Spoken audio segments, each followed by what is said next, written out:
بسم اللہ الرحمن الرحیم۔ السلام علیکم۔ آپ کو بتاتے چلیں کہ دبئی میں جو لوگ روزے کے دوران جو ہے وہ رمضان میں شیشہ جو لوگ پیتے ہیں بیٹھتے کے، تو اس پہ پابندی لگا دی گئی ہے رمضان تک۔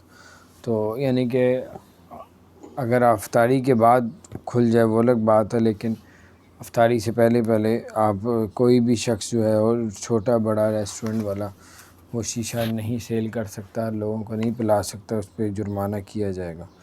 تو بہرحال ریسٹورنٹ میں جو ہے وہ اس میں بھی تبدیلی کی گئی ہے، وہ آپ پتہ کر لیجئے گا کہ آپ اندر بیٹھ کے کھا سکتے ہیں یا نہیں کھا سکتے۔ تو باہر اگر نہیں کھا سکتے تو آپ کھا سکتے ہیں، اگر کھا سکتے تھے تو پھر پابندی لگی۔ کچھ ان دونوں میں سے میں نے کوئی بات سنی ہے کہ اس پہ عمل ہوا۔ اپنا خیال رکھیں، چینل کو سبسکرائب نہیں کیا تو سبسکرائب کر دیں، بیل آئیکن پریس کر دیں تاکہ نئی سی اپڈیٹس آپ تک پہنچتی ہیں۔ السلام علیکم۔